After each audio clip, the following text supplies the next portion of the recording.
दोस्तों मैं आप लोगों की कल सारी कमेंट रीड करता मेरे संडे एपिसोड के लिए, बट मैंने एक चीज नोटिस करी। मेरी ज्यादातर ऑडियंस है वो एक चीज को बार बार कह रही है कि ग्रो के अंदर चार्जेस ज्यादा लिए जा रहे हैं। ग्रो ने 59 रुपीज मेरे काट लिए, पता नहीं किस बात के। ग्रो के अंदर स्टॉक मार्जिन यूज पता नहीं माइनस में क्यों दिखाई दे रहा है, और उन पैसे मुझे वापस नहीं करी और पता नहीं क्या क्या। बट एक चीज मैं बता दूं, मैं ग्रो का स्पॉन्सर्ड पर्सन नहीं हूँ कि मैं आपको ग्रो की सिर्फ तारीफें करता रहूंगा। मैंने इंस्टाग्राम पे डाला था कि नाउ स्पॉन्सर्ड बाय ग्रो, लेकिन नीचे 2 स्माइली थे। तो मैं ग्रो का स्पॉन्सर्ड पर्सन नहीं हूँ। बट हाँ, अगर कोई एप्लीकेशन की अच्छी बात है मैं आपको डेफिनेटली बताऊंगा, अगर बुरी बात है तो भी डेफिनेटली बताऊंगा।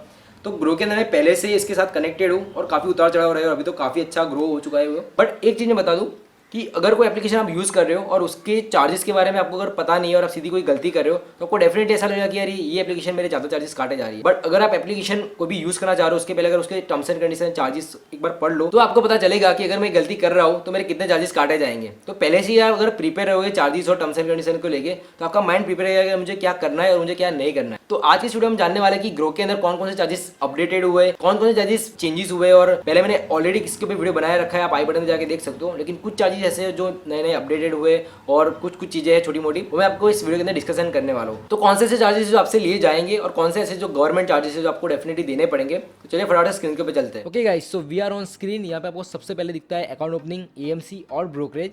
यहाँ पे अकाउंट ओपनिंग जो है वो 0 है। आप अपना फ्री में डीमेट अकाउंट और ट्रेडिंग अकाउंट खोल सकते हो, link in the description box. अगर आपको ट्रेडिंग अकाउंट और डीमेट अकाउंट के बीच का डिफरेंस नहीं पता है तो let me know on the comment section. दूसरा है एएमसी। एएमसी पहले था 300 रुपये विदाउट जीएसटी, और आपको अभी एएमसी देने की कोई जरूरत नहीं है। अभी ये बिल्कुल फ्री ऑफ कॉस्ट हो गया है, मतलब परमानेंटली हट गया है।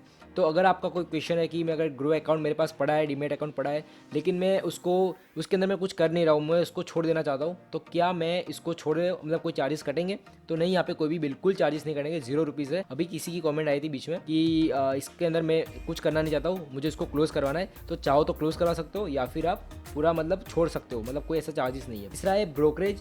यहाँ पे ब्रोकरेज में आपको समझने वाली बात है, 20 रुपीज़ और 0.05% पर executed order which ever is lower. इसका मतलब ये है कि आप अगर 1-2 शेयर खरीदते हो तो जितना कम रहेगा 0.05 जो कि है मिनिमम, वहाँ से स्टार्ट होगा। मान लो आप 1000-2000 शेयर ले रहे हो, फिर भी आपकी 20 ही रहेगा, मतलब 20 से ज़्यादा ब्रोकरेज कटेगी नहीं आप पर एग्जीक्यूटेड ऑर्डर, यानी बाइंग पे 20 और सेलिंग पे भी 20, तो आपका टोटल 40 रुपये हो गए। और एक चीज़ मैं दिखा दूँ आपको यहाँ पे, ब्रोकरेज कैलकुलेटर। आप लोगों से काफ़ी सारे लोग मुझसे पूछते हैं कि मैंने इतने में बाय किया, इतने में मैं सेल करना चाहता हूँ, कितने चार्जेस कटेंगे और वो सारी चीज़ें। तो आप यहाँ पे ब्रोकरेज कैलकुलेटर पे जाके अपनी सारी डिटेल डाल सकते हो। तो यहाँ पे नीचे जाते हैं रेगुलेटरी एंड स्टैट्यूटरी चार्जेस। तो यहाँ पे बहुत ही अच्छे से डिफाइन करके रखा है इंट्राडे और डिलीवरी दोनों के लिए। सबसे पहला चार्जेस है एसटीटी, सिक्योरिटी ट्रांजैक्शन टैक्स। आप अपनी कॉन्ट्रैक्ट नोट में देखोगे तो सबसे ज़्यादा जो अमाउंट होगी वो एसटीटी में होगी। तो पहले बता दूँ, ये ग्रो कलेक्ट नहीं करता है, इसका जो चार्जेस है ग्रो के पास नहीं जाता है, ये रेगुलेटरी चार्जेस है, ये गवर्नमेंट के पास जाता है। तो यहाँ पे इंट्राडे जो है 0.025% जो कि सेलिंग पे आपका कटेगा, और डिलीवरी में 0.01 जो कि बाइंग एंड सेलिंग दोनों पे आपका एसटीटी होगा। अब एसटीटी इतना ज़्यादा क्यों होता है? तो बेसिकली ये सिक्योरिटी ट्रांजैक्शन टैक्स है कि कोई भी शेयर को अगर आप ट्रांसफ़र करते हो, यहाँ से आप किसी और के डीमेट में डालते हो या फिर कोई भी खरीदता है, वो ट्रांजैक्शन का जो टैक्स होता है, जो कि बहुत सिक्योर तरीके से ट्रांजैक्शन होता है, इसी वजह से यहाँ पे इसका टैक्स ज़्यादा लगता है। तो इंट्राडे पे तो काफ़ी कम है, लेकिन डिलीवरी पे ज़्यादा है। तो जितनी क्वांटिटी रहेगी उतना ही आपका चार्जेस बढ़ जाएगा। स्टैम्प ड्यूटी जो कि गवर्नमेंट का एक चार्जेस है, तो यहाँ पे 0.003% और 0.015% दोनों बाइंग पे लगेगा, सेलिंग पे नहीं लगेगा। तो ये इंट्राडे और डिलीवरी की बात होगी। स्टैम्प ड्यूटी डिपेंड करता है आपके स्टेट के वाइज। मैं जैसे गुजरात में हूँ तो मेरा गुजरात में उस तरीके से कटेगा। आप गूगल पे एक बार चेक कर सकते हो कि आपके जो भी आपका स्टेट है उसमें कितना स्टैम्प ड्यूटी लगता है। उसके नीचे है एक्सचेंज ट्रांजैक्शन चार्जेस, जो कि एनएसई और बीएसई लेता है। यहाँ पे इंट्राडे में एनएसई जो कि 0.00325% आपका चार्जेस काटेगा, और बीएसई 0.00300%, मतलब 300%।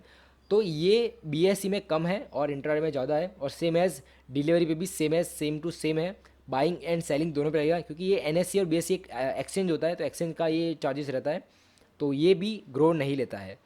चौथी चीज़ सेबी टर्नओवर चार्जेस, जो कि है 0.00005%, ये बहुत ही लेस होता है। तो आपने कॉन्ट्रैक्ट नोट में देख सकते हो कि जो सेबी चार्जेस है वो बहुत ही कम है। तो ये भी बाइंग एंड सेलिंग दोनों पे लगता है, और ये डिलीवरी इंट्राडे दोनों पे लगता है। डीपी चार्जेस, अब यहाँ पे हमारा थोड़ा सा ट्विस्ट होता है। डीपी चार्जेस आपका है 0 इंट्राडे में डीपी चार्जेस होता ही नहीं है। तो यहाँ पे डिलीवरी पे बात कर लेते हैं।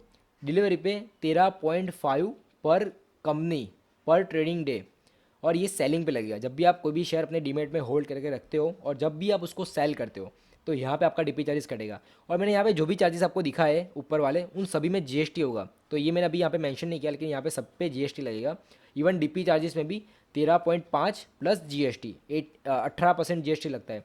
तो ओवरऑल अगर मिला के चले तो ये कुछ 15 या 16 रुपये अप्रोक्स होता है, उसके बीच में ही होता है। तो ये डीपी चार्जेस कैसे ये कैलकुलेट होता है, देखो डीपी चार्जेस में कैसा होता है कि जब भी आप कोई शेयर को, मान लो 10 शेयर आपके पास पड़े वोडाफोन के, मान लो, अब मान लो 10 शेयर में से आप अभी दो शेयर बेच रहे हो आप, ठीक है। तो आज का आपका लगा डीपी चार्जेस 13.5 प्लस जीएसटी।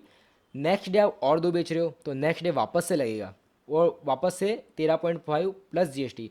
वैसे वैसे आप जितने दिन थोड़े थोड़े शेयर बेचोगे सभी दिन में आपके वो लगेंगे चार्जेस, लेकिन तब कि जब आपके वो सारे शेयर डीमैट अकाउंट में होंगे। इंट्राडे में यहाँ पे कोई डीपी चार्जेस नहीं है, लेकिन डीमैट में एक बार पहुंच गए और जब भी आप उस पर से निकालोगे तो डिपॉजिटरी पार्टिसिपेंट चार्ज आपका यहाँ पे लगेगा, जस्ट बिकॉज ऑफ कि आपके जो शेयर होते हैं वो एनएसडीएल या फिर सीडीएसएल के अंदर रखे जाते हैं। तो इसी वजह से आप इसको एक तरीके से बोल सकते हो तिजोरी है, जहाँ पे आपके शेयर होते हैं, और जब भी आप उसके अंदर से बाहर निकालते हो तो आपके इतने चार्जेस काटे जाते हैं। और वो ब्रोकर टू ब्रोकर डिसाइड होता है कि उनको सीडीएसएल में रखना है या फिर एनएसडीएल में रखना है। तो इस तरीके से आप जब भी कोई शेयर को बाहर निकालोगे, जैसे मैंने बताया वोडाफोन के शेयर आप अगर आज बाहर निकालोगे 2 शेयर, तो आपको आज भी लगेगा, कल भी लगेगा, परसों भी लगेगा, और जब तक आप 2-2 शेयर बेचते जाओगे तब तक लगेगा। और दूसरी एक चीज़, आपके पास मान लो 10 वोडाफोन के शेयर है और 10 मान लो आपके पास टीसीएस के शेयर है, तो दोनों में क्या होगा कि आपने मान लो आज के आज 2 टीसीएस की बेचे और 2 वोडाफोन की बेचे, तो टीसीएस का भी 13.5 और वोडाफोन की भी 13.5। और वैसे आप अगर दिन में दोनों के 2-2 बेचते हो और कल वापस से 2-2 बेचते हो, तो हर बार आपके कंपनी वाइज अलग लगेंगे और दिन वाइज अलग लगेंगे। तो इससे अच्छा कि आप कोई भी शेयर को बेचना चाहते हो और आप इसके चार्जेस को कम करना चाहते हो, तो आप आज के आज सारे शेयर बेच दो, जस्ट बिकॉज ऑफ कि आपका एक ही बार चार्ज करेगा, एक ही बार में सारे के शेयर निकल गए।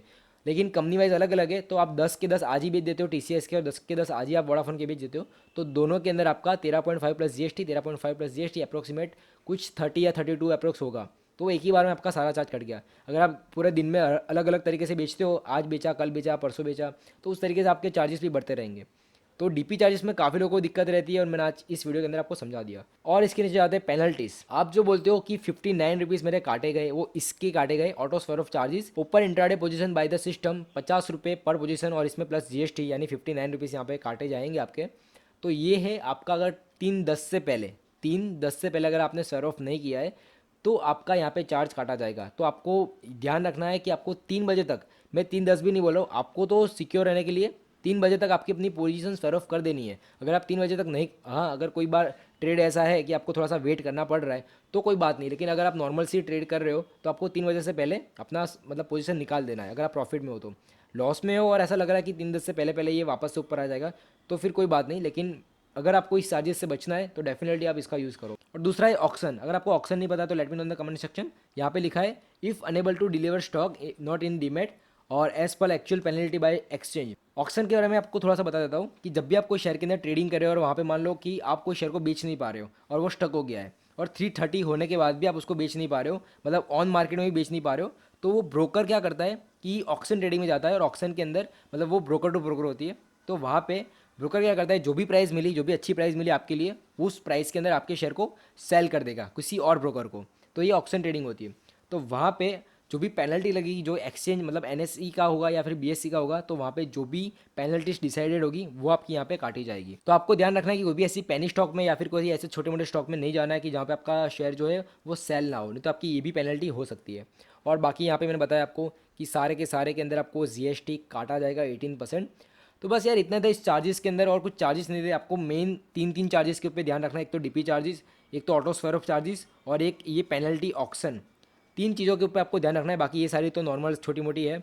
सो गाइस आई होप आप लोगों के सारे डाउट यहाँ पे क्लियर हो चुके होंगे। जो भी आपके 59 रुपीज़ काटे गए या फिर जो भी आपके चार्जेस काटे जा रहे हैं, उन सभी की डिटेल ऑलरेडी ग्रो की वेबसाइट के अंदर अवेलेबल है, आपको सिर्फ जाके पढ़नी थी। और दूसरी चीज़ कि अगर आप चाहते हो कोई भी शेयर लेने से पहले कि इतने चार्जेस के कटेंगे, तो आप वो ग्रो का जो ब्रोकरेज कैलकुलेटर जो मैंने आपको दिखाया उसका भी यूज़ कर सकते हो, कि आपको सिर्फ सारी डिटेल वहाँ पर डालनी है, कौन सा स्टेट है आपको वो डालना है, कौन सा शेयर है और कितने बाई और सेल करने वाले, उन सभी की डिटेल आप वहाँ पे डाल दो, आपको अपने जो चार्जेस हो आपको मिल जाएंगे। तो ये भी आप कर सकते हो। अगर आप ग्रो के अंदर या फिर किसी और ब्रोकर के अंदर डीमैट अकाउंट खोलना चाहते हो तो मेरी सारी डिस्क्रिप्शन बॉक्स में आप उसका फायदा उठा सकते हो, मुझे सपोर्ट कर सकते हो। और अगर कोई भी सुझाव और कमेंट मुझे कमेंट सेक्शन में डाल सकते हो। वीडियो को लाइक करना, शेयर करना, सब्सक्राइब करना, और मैं नेक्स्ट वीडियो के अंदर तब तक bye bye and stay tuned.